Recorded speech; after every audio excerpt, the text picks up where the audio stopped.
Welcome to part one of our two-part journey into Ishmael by Daniel Quinn. Today we're discussing the author and touching on what we believe was the author's intent with this widely loved cult classic, as well as sharing our own thoughts as we discuss the adventure of the mind and soul that is Ishmael.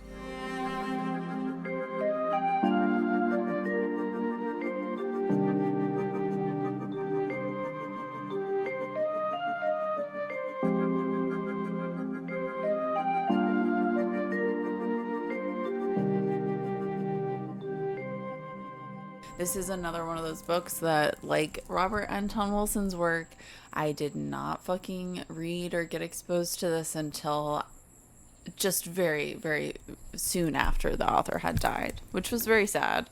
And I think for me, with this book, with Daniel Quinn in particular, it is a little bit of regret because I had been recommended Ishmael for years and like in a way that I pretty much tuned out and did not really read until just a couple of years ago. So when did you originally read it? I can't really remember.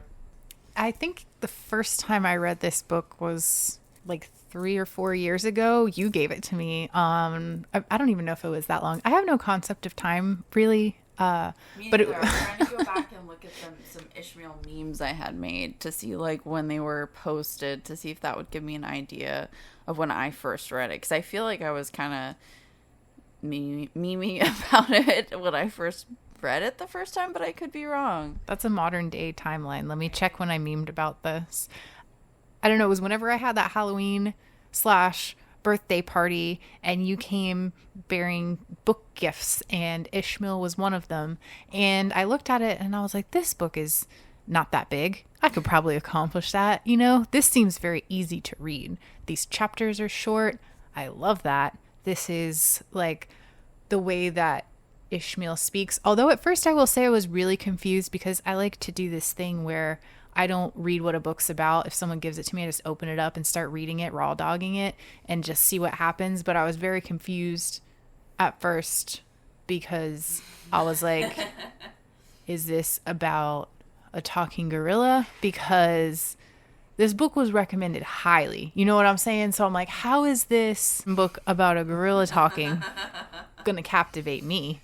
And it did. I will say it took me a minute to realize what was going on. So I saw that I had posted a meme about it in October of 2021, and you're telling me that I brought you this at a birthday / Halloween party. So I'm thinking it must have been then. So actually a little under 2 years ago, which is wild. 4 years ago. I told you I have no concept But of time. I know that when I first read it, I was still working nights, and that wasn't that long ago in my personal history. I was thinking about how it just might be interesting for us both to talk about how we initially got the book, what were our impressions, because I think it's so cool, and I love that you always tell people, like, this was a book that, I don't know, like, still what you're going to say about it, but when you talk about it, it makes me really happy, and it also makes me happy that it's a book that I recommended to you, because I can't take credit for it. It was a book that was recommended to me. It was recommended to me by a dear friend who I've been friends with for a long time and who had recommended this to me for literally years. In fact, it was a book that she had told me multiple times was her childhood favorite book. It was a book that she read as a kid, and it had a huge influence on her, and she would quote it and refer to it all the time. And it really, for me, I guess this is something I'm going to talk about just from the onset, wasn't until a point when her and I were doing psychedelics together, and I don't know, maybe I want to reel back and say her and I were doing mushrooms together, and I was like talking about the themes of Ishmael, and she's like, this is why you need to fucking read this book that I've been telling you for 4 years to read. And I'm like, okay. And she basically, during that trip, a lot of the time that we were talking, we kind of ended up talking about Ishmael. She kind of ended up summarizing the book for me and its philosophy and some of her takeaways. And it was introduced to me as a book about a gorilla, what it has to say about civilization and the nature of captivity. That was kind of my introduction to it, but it was still definitely very different than what I would have possibly could have expected. And I love what you were saying, if you wanted to repeat that or talk about how you were saying that you were like, how is this highly recommended book? And it's about a monkey. Well, yeah, I mean, that may have just been because I had never heard of the book before and I didn't even read what it was about before I opened it. I just opened to page one and just started reading. But I guess it was 2 years ago. You gave me this book and another book. I can't remember which one, but it was a Bell Hooks book. And the combination, I think it may have been All About Love. The combination of Ishmael and Bell Hooks reading the two of these back to back for the first time, that really sparked up my love for learning again. I know I've talked about this before, but this book was the book I will give credit to for the book club altogether, for sure. I was definitely in a lull of reading. I loved reading when I was younger, but it was mostly the realms of fiction and like escapism. Like as I got older, I was less interested in reading that and I kind of just stopped reading. And every time someone would give me a book, I would pick it up and I'm like, I've read this story before. My eyes are bored. I don't have the attention span for this. And then I just realized after reading this book that I actually just had moved on to what was captivating for me. It was a different kind of story and I just hadn't read it yet. And I didn't want to put this book down. So it made me feel smart because I was like, oh, I can't read. I'm someone who doesn't like to read. I hate this about myself. Honestly, I tried to read and pick up different books. And I was just picking up the wrong books and I didn't like reading for a long time. And then you recommended me this book. I think we've said in the last podcast, even though it's terribly different from, if you're just listening to this one, we covered Prometheus Rising by Robert Anton Wilson on the last podcast. And it's a very different kind of book, but there are a lot of similarities in both of the books, even though they come from a totally different kind of background and setting, I guess you could say. I'm thinking maybe their overlapping qualities is that they're about the nature of civilization and a lot about human civilization, evolution, and history, as well as like this right here, this page I opened to, he's talking about the definition like of things, and I think he's asking about the defining civilization or something, but he's talking about culture, and he defines a culture as a people enacting a story. And so I think that there is a lot of overlapping themes, and we've talked a lot about what those might be. It's been interesting for us to try to identify that, but I just loved hearing you express that because it reminded me that this was honestly a book that made me fall back in love with reading fiction. I loved that you said that you just hadn't read the right kind of book yet. Like, we've tried to also identify, like, what is the books that we're drawn towards, or like, what is the, you know, quote unquote right kind of book, like what's the book that we're looking for. And I feel like one thing about this book is that it's very thought-provoking. I don't know how much you wanted to get into the plot or like a breakdown of the summary, but I will just say, like, one thing I mentioned, like, I was working nights when I first read this, and I literally was like at 4 a.m. up reading this book, and concurrent to reading this book also looking up in Genesis things in the Bible, like for me, like, that's pretty significant. We've talked a little bit about our background, but like, it was also the first time since leaving a cult that I like touched a Bible again and was like willing to read something outside of the purpose of debunking the faith that I was raised in. So that was like also for me very impactful, that it got me thinking about, I guess, story and human history in a different way, and like also my cultural background or my like mythical background, if you could put it that way, which is, you know, something we've kind of talked about a little bit in our like personal conversations. Like you said, I think the reoccurring theme between the last book and this one is the focused on culture, civilization, captivity.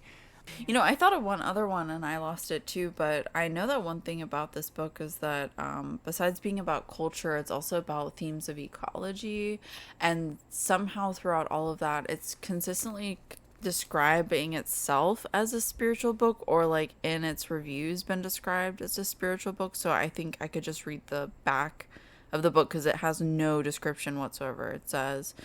It just includes the first few lines, which says, "Teacher seeks pupil, must have an earnest desire to save the world, apply in person."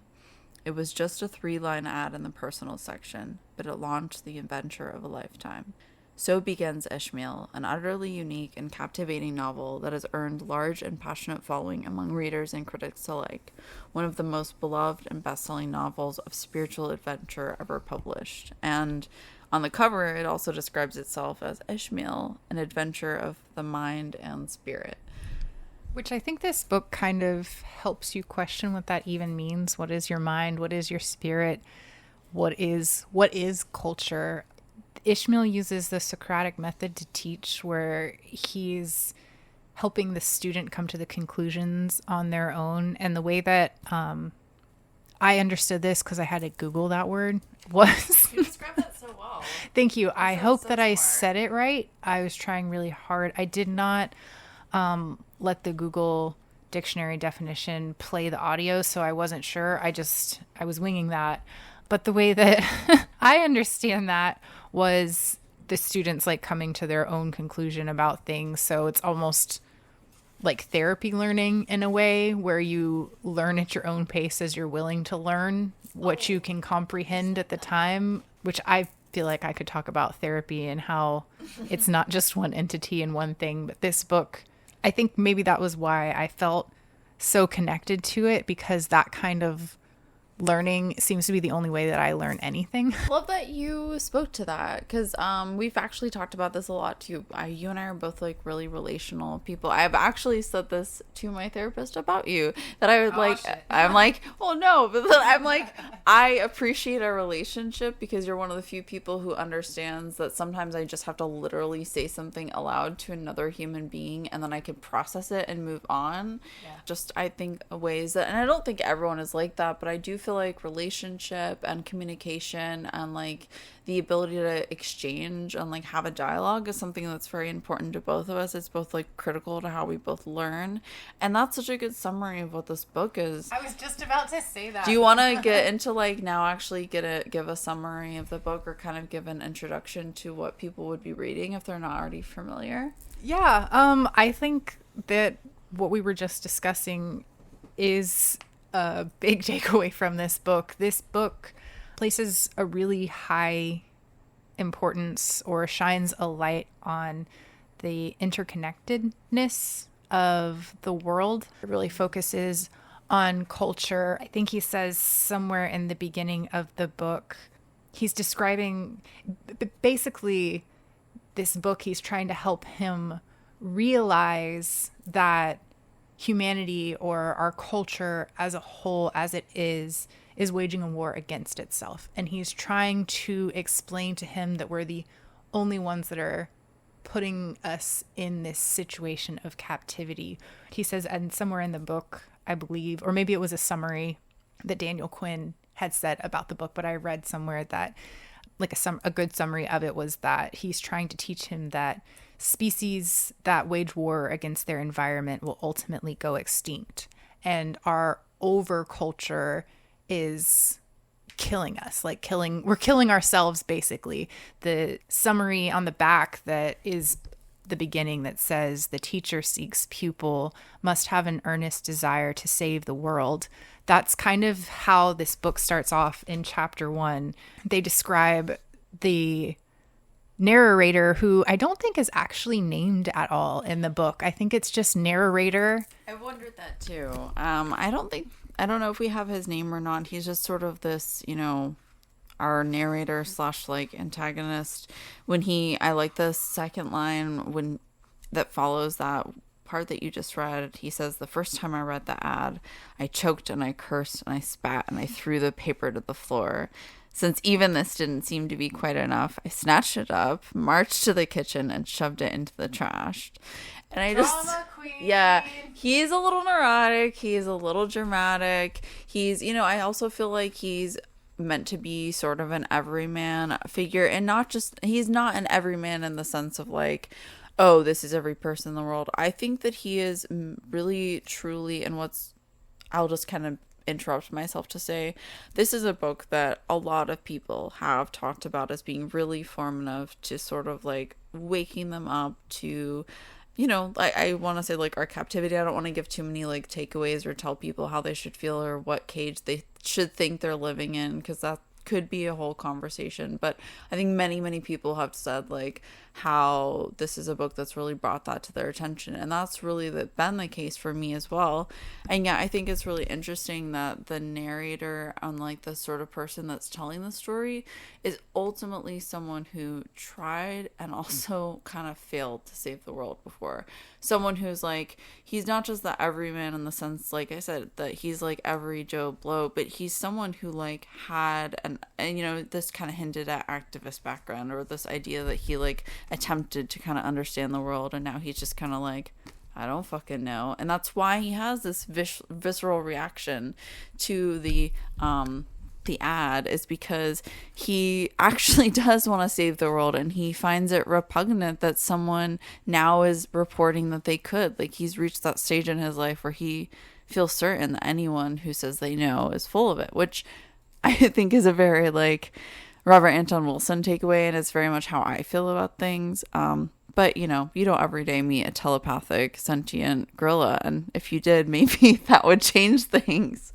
That sounds pretty cool. I would kind of like to. Like you were saying, the emphasis isn't so much on who he is, but how he is. And he's kind of, his persona and the dramatics of him throwing that away in the beginning of a book really kind of also help to describe his character's intention and purpose. There's a part in here that says, explaining his background of how he wanted to save the world, how he felt failed by the revolutions and ultimately felt like no one really meant it. You know, no one was really actually going to change the world. And if finding this teacher would, you know, all he needed was a serious teacher, someone who knew something, some secrets of the world that he didn't know, someone that was willing to take him on and help him learn. He kept seeking.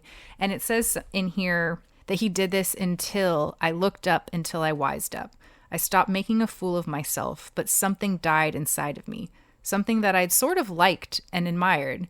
In its place grew a scar, a tough spot, but also a sore spot. And I think that really, more than just building his character, it's really kind of speaking to how this like lack of interconnectedness, the lack of being able to make real movement and changes within this environment will burn you out and make you into this kind of thing, that we need more interconnectedness. We need, people keep feeling like they're failing a mission because they're not able to find exactly what they're looking for. I don't know.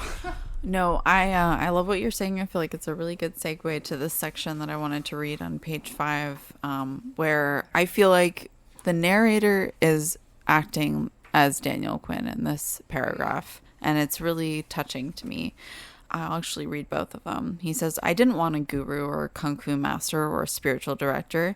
I didn't want to become a sorcerer or learn the zen of archery or meditate or align my chakras or uncover past incarnation. Arts and disciplines of that kind are fundamentally selfish. They're all designed to benefit the pupil, not the world. I was after something else entirely, but it wasn't in the Yellow Pages or anywhere else that I could discover. And this is the part that I think is really Daniel Quinn talking to us as readers, as the writer. He says, in Hermann Hesse's Journey to the East, we never find out what Leo's awesome wisdom consists of. This is because Hesse couldn't tell us what he himself didn't know. He was like me. He just yearned for there to be someone in the world like Leo, someone with a secret knowledge and a wisdom beyond his own. In fact, of course, there is no secret knowledge. No one knows anything that can't be found on a shelf in the public library. But I didn't know that then. I feel like a lot of us either have or have experienced having that feeling of, if I can just find this teacher, if I can just find this thing, the reason that it's missing, feeling like there's something not right, being dedicated to thinking that this one thing will fix it. You're saying is really interesting. It reminds me of how a lot of social movements and things that are effectively like focus on just one thing. You're saying just this one idea that this one thing is what's wrong with everything, and then if we can fix this one thing, then everything else will be solved. Or the flip side of that is like searching for what that one thing that's wrong with the world is. And I feel like this book has been very much like, you read off some questions that we like would want to encourage, you know, folks to like answer if they want to talk about this book or be interviewed or kind of just give us their thoughts. One of them was just like, how did it impact you? And I would say, as cliche as this is definitely a book that I felt like has really changed my life. And there are like tangible ways that I could, you know, talk about that, you know, but also at the same time, I feel like this little paragraph that I read about, you know, Herman Hesse and that book Journey to the East is also where I think Daniel Quinn's telling us, like, I don't think that I know one thing. He's like, I don't think there's just one answer, or I don't think there's even a singular answer. You know, I think he's actually just trying to draw our attention to how big, I don't even want to say how big the problem is, but like almost like how big we are limited in our thinking.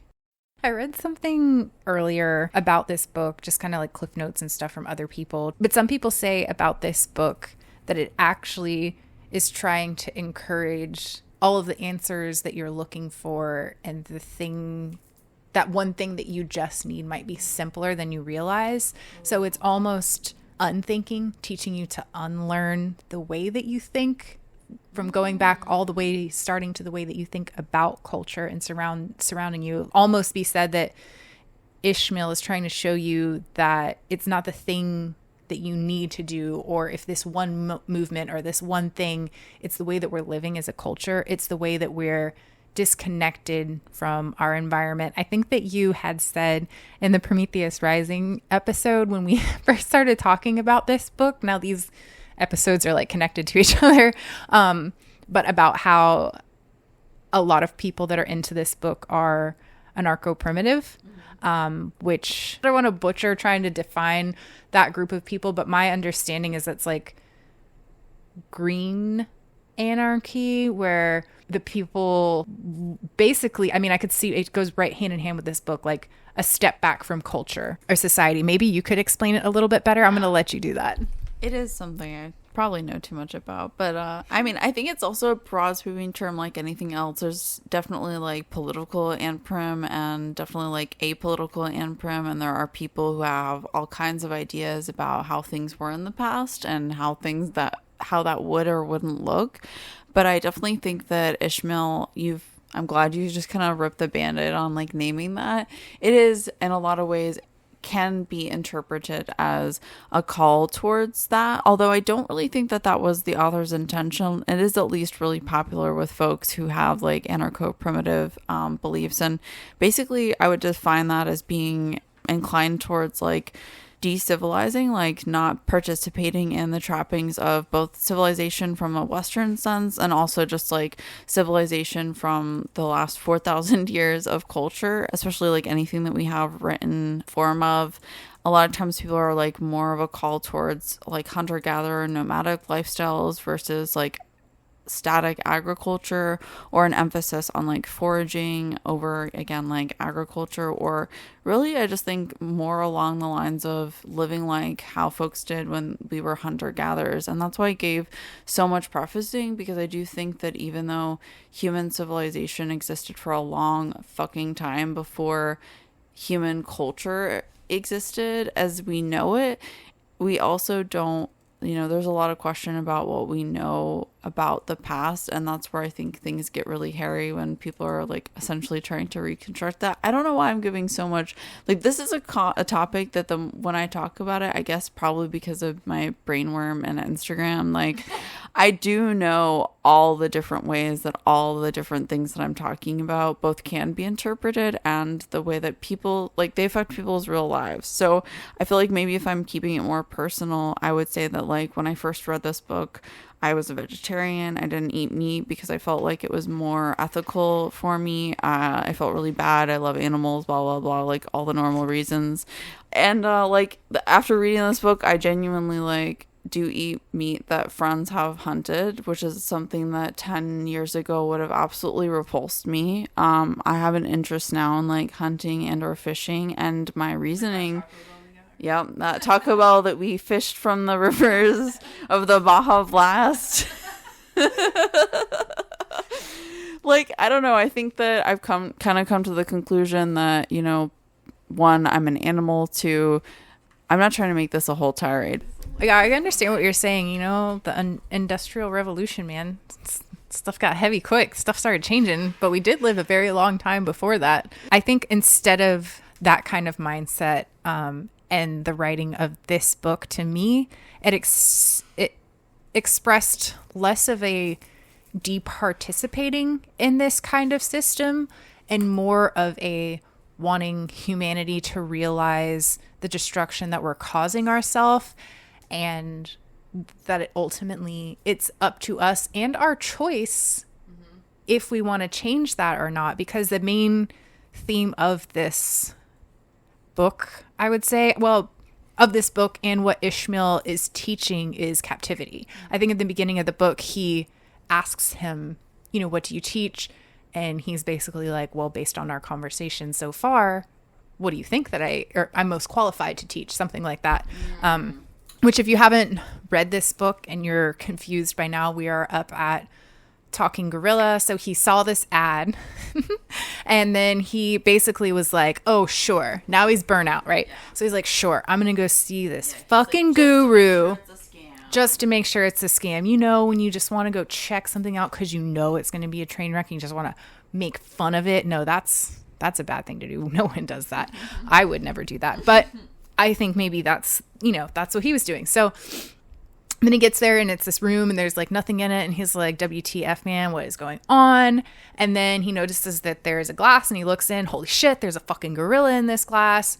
And it's in this like unimpressive business park. So unsuspecting, definitely not somewhere you don't expect to find a gorilla. You know what I'm saying? Yeah. So then he's scared and then he looks at him and he's like talking to him, but with his eyes. And he's like, holy shit, this gorilla's talking to me with his eyes. And then he starts talking with his words, but it takes him a minute to even realize that, because they've been talking with their eyes first. And then he's like this is normal. Right? So then they're just talking. And then after they're talking for a minute and Ishmael kind of like describes where he comes from, he remembers a very brief time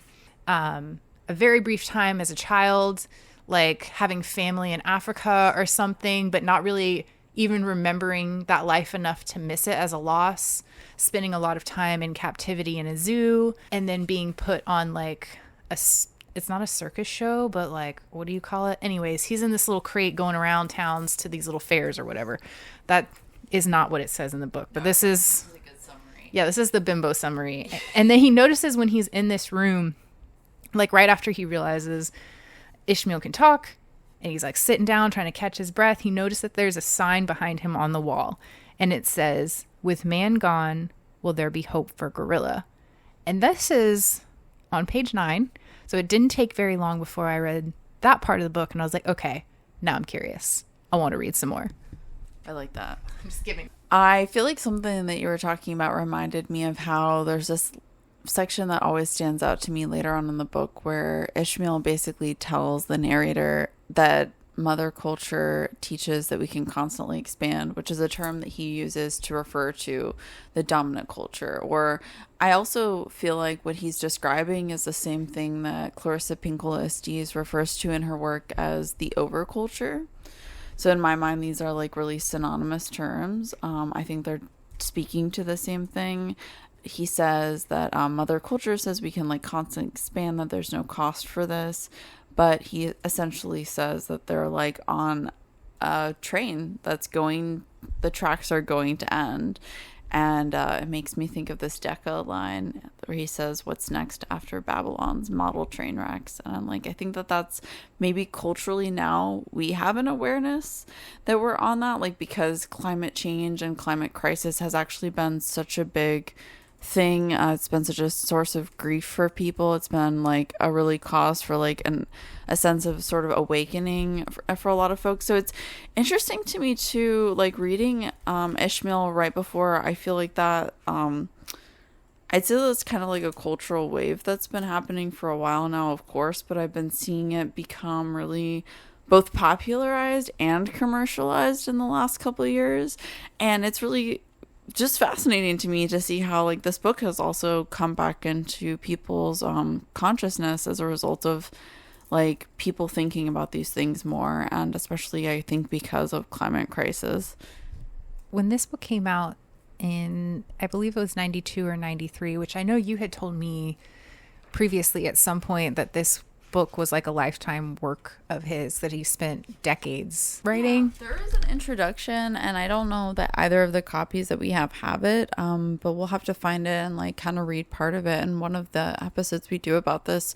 But essentially, Daniel Quinn has been kind of trying to tell this story in different ways throughout his many different works, and he talks about in the introduction how he tried to start to write it as basically like an alien coming to Earth, and the alien is talking to a human and just trying to understand how we live. And I thought that was a really interesting framing device, so you can kind of see what he was trying to do. But he basically wrote this story in many different ways, and a lot of his work I think is very much along these lines. There's another book by him that I had called After Civilization, where he's kind of like writing a little bit more about this kind of work. So adjacent to his work is definitely, I think, topics of this sort, but this was definitely a passion project for him. And he talks about in the introduction too how people have written him saying the book has changed his life, which I think is something we've heard from a lot of people.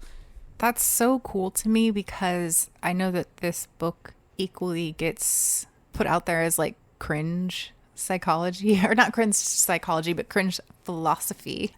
But I love that this book is a lifetime of a message that he was trying to get out. And I learned recently and didn't realize, shout out to my sister-in-law, that this book is actually a trilogy, the first of a trilogy. I have read that you don't necessarily need to read the other two, that you can get a similar message, but I have also heard that that's not true, and the other books are, while not as epic as this one, still great. Have you read either of the other two? No, and what's funny is I was telling you about my friend who, this was her favorite book growing up, and she said that she has tried to read the others and they just didn't click or hit the same way. And I felt that way. I've tried to read Story of B. I didn't really get into it. I feel like I would love to. I think I just need like a physical copy. I had a PDF of both of them.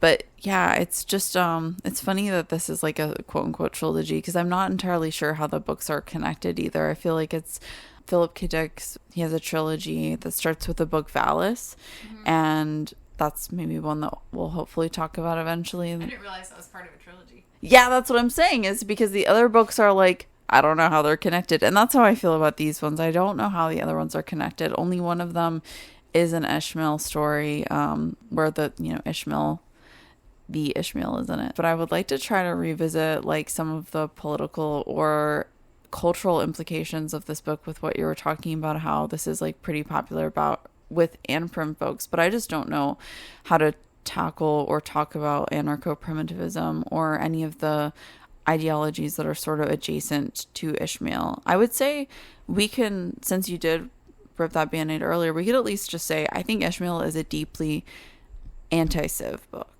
I think even if Daniel Quinn maybe isn't a person who was anti anything, because he did seem like really loving and genuinely just like trying to get people to think differently, I think for a lot of people it's really the book that can be like very rude awakening about how much is wrong with our civilization or our culture.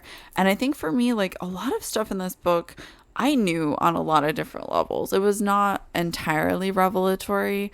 There was just a lot of ways in which I was like, whoa, whoa, whoa. Like I felt like the narrator, as the dialogue was kind of peeled back and more was brought into the, equation, like it really did get me thinking. And it's hard to even kind of, it's like when you change your perspective about something, how do you really revisit how you felt before?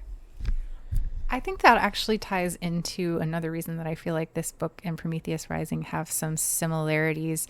And I think maybe why I couldn't name it before was because I didn't even know what the word Socratic meant before I Googled it for this episode. And the Socratic method of learning, I think that there is that similarity with this book. Whereas in Ishmael, the narrator is experiencing a story and you're experiencing it as him.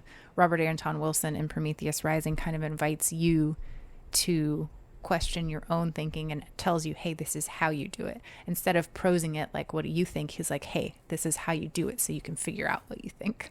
That is a very bizarre summary of that book. But now that I know what the Socratic method is, I'm just going to talk about it a lot and say it a lot. And it's my new personality.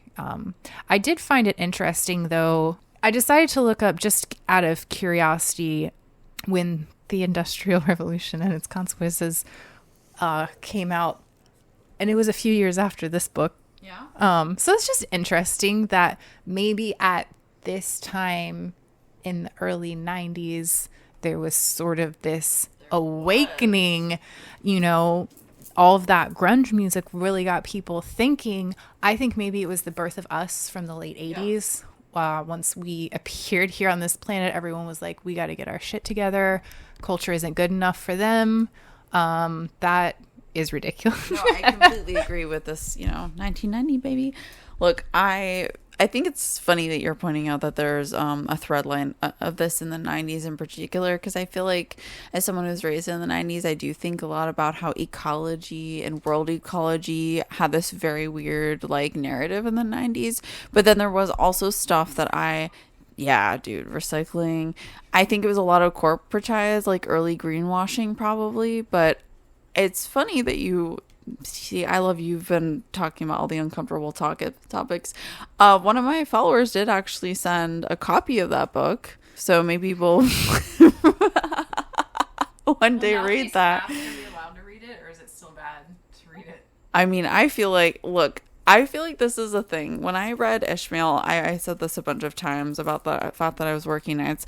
I was working overnights in a shipping warehouse, and it was really bizarre and incredible. Like, I'm grateful for the juxtaposition of being just so keenly aware of how much I hated industrialized society in that moment, and also being truly in the belly of Leviathan and like just miles deep in a warehouse and like seeing the physical reality of our society. Like, it's easy to like really feel like we hate these things and we want them to change, but I also think that there's something about being aware of how entrenched in an industrial culture we are. And also, like, I don't know that I have a particular point. I just think that it is there's like a pain that comes with this. Like, there's a painfulness about this book too that maybe we can name. I at least feel that. Like, I don't know if that's something that you feel. I do think that it's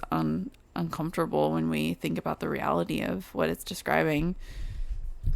Yeah, I think about that in relation to the time that this book came out. Well, like you said, I think that our generation really was I don't know if you said it like this, but this is how I interpreted what you were saying. Our generation's really kind of the first.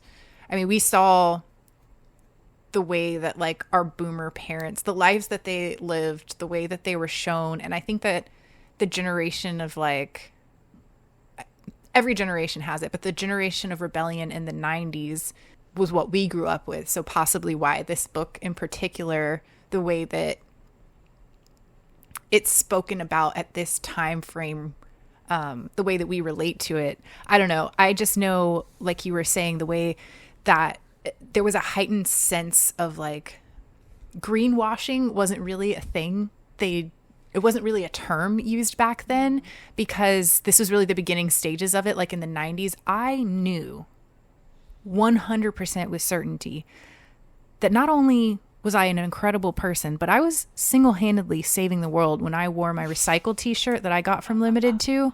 And I was just really going to change the world with that. What you were saying about working in a warehouse is maybe like the more grown-up version of realizing that what we thought in our childhood was like, we saw over our generation that actually this revolution and this change and the way of society that we wanted to, like, the parts that we wanted to change, unless we all came together, that this was really bigger than us. The Industrial Revolution really did change it. And the fact that this was really being talked about at this time, I think definitely had an influence on this book. I mean, from what I do know about the author and the amount of time that he spent working on this book, you know, it really seems like maybe he is coming from a place of, like, again, books that tie in together.